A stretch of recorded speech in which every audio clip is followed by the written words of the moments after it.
महाराष्ट्र में भारतीय जनता पार्टी के विधायक और मंत्री नीतीश राणे की हेट पॉलिटिक्स खत्म होने का नाम नहीं ले रही है। नीतीश राणे आए दिनों ऐसे बयान दे रहे हैं जिसकी वजह से कहीं ना कहीं समाज में द्वेष पैदा हो सकता है।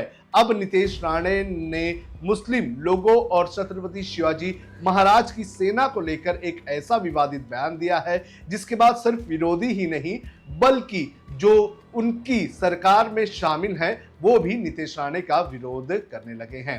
नीतीश राणे का क्या है ये बयान और किस तरह से नीतीश राणे का यह बयान झूठा साबित हो रहा है, इसकी पूरी जानकारी आपको मैं इस वीडियो में दूंगा। नमस्कार, आप देख रहे हैं लोकमत हिंदी। मेरा नाम है सोनू कनौजिया। सबसे पहले मैं आपको बताता हूं कि नीतीश राणे ने क्या बयान दिया।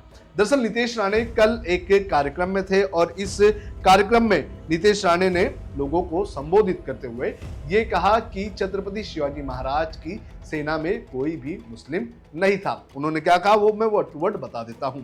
उन्होंने कहा कि औरंगजेब को रुकाने के लिए उनको खत्म करने के लिए छत्रपति शिवाजी महाराज और छत्रपति संभाजी महाराज इन्होंने मुहिम शुरू की थी।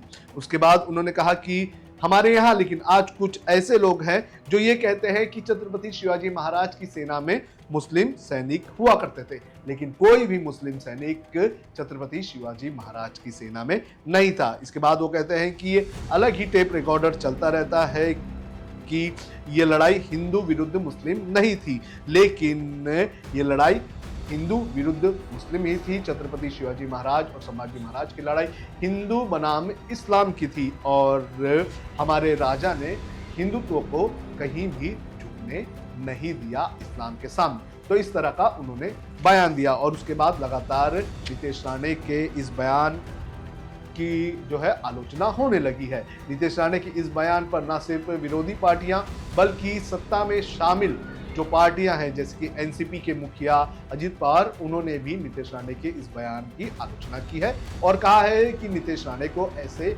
बयान से बचना चाहिए, इस तरह के बयान नहीं देना चाहिए। ये सभी को पता है कि छत्रपति शिवाजी महाराज की सेना में अनेक सरदार, सैनिक, सेनापति जो है वो ऐसे थे जो मुस्लिम समुदाय से आते थे। अब नीतीश राणे का ये जो बयान है ये किस तरह से झूठा साबित होता है और किस तरह से झूठ उन्होंने बोला है, इसके बारे में मुझे पढ़ने के लिए ज़्यादा वक्त लेना नहीं पड़ा।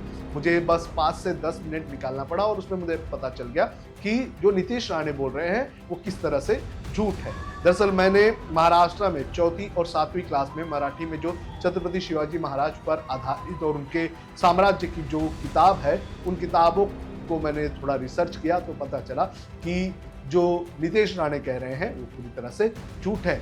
बल्कि इन किताबों में अभी भी पढ़ाया जा रहा है कि छत्रपति शिवाजी महाराज की सेना में तोपखाने में वकील, फिर उनकी नेवी में जज, 700 से ज़्यादा जो सैनिक जो थे वो भी मुस्लिम समुदाय के थे।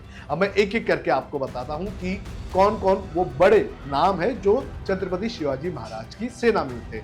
सबसे पहले तोपखाना किसी भी सेना के लिए एक इम्पोर्टेंट एक डिपार्टमेंट होता है, क्योंकि यहाँ पर आर्टिलरीज यानी कि हथियार रखे जाते हैं और उस हथियार को संभालने की जिम्मेदारी और उसका संरक्षण करने की जिम्मेदारी किस पर थी, उसका नाम था इब्राहिम खान। इसके बाद छत्रपति शिवाजी महाराज को देश में या फिर हमारे जो एशियन कॉन्टिनेंट है उसमें नेवी का जो है जनक कहा जाता है, यानी कि जो नेवी की शुरुआत जो हुई थी वो छत्रपति शिवाजी महाराज के दौर में हुई थी और उस नेवी को संभालने वाले जो वहाँ के रक्षक थे उनका नाम क्या था, उनका नाम था दौलत खान, जिन्हें छत्रपति शिवाजी महाराज के साम्राज्य में दरिया सरांग की उपाधि भी मिली थी। तो यानी कि जो इम्पोर्टेंट आप देखिए कि इम्पोर्टेंट आर्टिलरी जिनके पास है वो इब्राहिम खान थे, नेवी जिनके पास थी वो दौलत खान थे। इसके बाद उनके जो बॉडीगार्ड थे ये बहुत ही इम्पोर्टेंट है और इसका मैं किस्सा भी आपको सुनाऊंगा।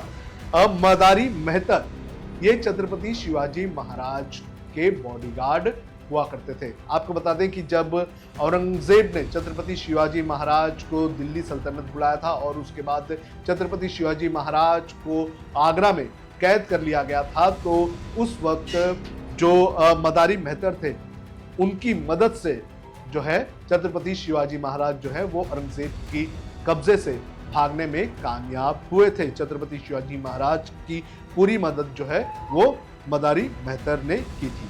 इसके बाद सलगरी की जो लड़ाई हुई थी, उस लड़ाई के दौरान जो मुगल्स थे उन्होंने छत्रपति शिवाजी महाराज को ये कहा था कि आप हमारे साथ मिलकर बीजापुर के खिलाफ लड़ाई करिए। तो उस वक्त औरंगजेब ने एक वकील को भेजा था, तो जो कि एक ब्राह्मण वकील था। तो उस वक्त छत्रपति शिवाजी महाराज ने अपनी तरफ से जिस वकील को भेजा था, उस वकील का नाम था काजी हैदर। यानी कि यहाँ पे देखिए कितना इंटरेस्टिंग चीज निकल के आ रही है कि छत्रपति शिवाजी महाराज ने एक हिंदू राजा होते हुए उन्होंने एक मुस्लिम वकील को भेजा, और औरंगजेब जो कि एक मुस्लिम शासक था, उसने छत्रपति शिवाजी महाराज से बात करने के लिए एक ब्राह्मण वकील को भेजा। इसके बाद सिद्दी बिलाल, ये उनके एक अहम जो है सेनापति हुआ करते थे। जब छत्रपति शिवाजी महाराज ने अफजल खान का जो एक सरदार था मुगल सेना का, उसका वध किया था, तो उस वक्त छत्रपति शिवाजी महाराज के साथ वहां पर मौजूद थे सिद्दी बिलाल, और सिद्दी बिलाल ने वहां पर शिवाजी महाराज के खिलाफ काम करने वाले कई हिंदू शासकों का भी जो है अंत किया था। इसके बाद उनकी एक और किताब है, जिस किताब में उनके सभासद जो कि उनके जो मिनिस्टर्स हैं उनका जिक्र किया गया है। तो उसके अंदर 17वें पेज पर लिखा गया है कि नूर खान बेग नाम के एक जो है सभासद जो है वो उनकी सभासद में हुआ करते थे। इसके अलावा 1668 में एक बड़ा एक प्रसंग हुआ था। उस दौरान बीजापुर की सेना से लगभग 700 से ज्यादा पठान जो है वो छत्रपति शिवाजी महाराज के पास नौकरी मांगने आए थे, और उस वक्त जो उनके सलाहकार थे उन्होंने छत्रपति शिवाजी महाराज को सलाह दी, और छत्रपति शिवाजी महाराज ने 700 पठानों को अपनी सेना में शामिल किया था। यानी कि छत्रपति शिवाजी महाराज की सेना में 700 पठान थे, ये हिस्ट्री जो है वो बता रही है। इसके अलावा कुरान को लेकर छत्रपति शिवाजी महाराज ने औरंगजेब को जो लेटर भेजा था, वो लेटर ये बताता है कि किस तरह से वो हर एक धर्म का आदर किया करते थे। छत्रपति शिवाजी महाराज के स्वराज की आज जो ये लोग बात कर रहे हैं, वो स्वराज और छत्रपति शिवाजी महाराज के स्वराज में बहुत ज्यादा अंतर है। छत्रपति शिवाजी महाराज के स्वराज का मतलब ये था कि उनके जो साम्राज्य है उसमें कोई भी रहे, फिर चाहे वो हिंदू, मुस्लिम, सिख, ईसाई जो भी रहे, वो इस स्वराज का हिस्सा होगा और उसको जो है इस स्वराज में रहने दिया जाएगा। लेकिन आज नीतीश राणे जैसे जो नेता हैं वो इस तरह से छत्रपति शिवाजी महाराज के स्वराज को प्रेजेंट कर रहे हैं कि उसमें सिर्फ और सिर्फ हिंदू ही रह सकते हैं। तो नीतीश राणे को मैं सीधे सीधे एक आह्वान करना चाहूंगा कि आप ज़्यादा कुछ मत करिए, आप जाइए जो महाराष्ट्र में मराठी की जो स्कूल्स हैं वहाँ पर 4वीं और 7वीं की कक्षा में जो बच्चों को किताब पढ़ाई जा रही है, जो छत्रपति शिवाजी महाराज की किताब पढ़ाई जा रही है, उनके कुछ पेजेस को जाकर पढ़ लें तो उन्हें पता चल जाएगा कि छत्रपति शिवाजी महाराज का स्वराज कितना अलग था। उनके सेना में किस तरह से बड़े पैमाने पर मुस्लिम सैनिक और मुस्लिम नेता और सेनापति हुआ करते थे। तो ये लिस्ट मैंने आपको गिनाया कि कितने बड़े बड़े पद आर्टिलरी में, नेवी में, उनके लेजिस्लेचर में, उनकी सैनिक उनकी सेना में बड़े पैमाने पर मुस्लिम समुदाय के लोग हुआ करते थे। तो जिस तरह से आज देश में जो है औरंगजेब बनाम छत्रपति शिवाजी महाराज या फिर छत्रपति संभाजी महाराज की लड़ाई को एक धर्म का एंगल दिया जा रहा है, वो ये बता रहा है कि कहीं ना कहीं असल मुद्दों से भटकाने के लिए इस तरह की बयानबाजी की जा रही है।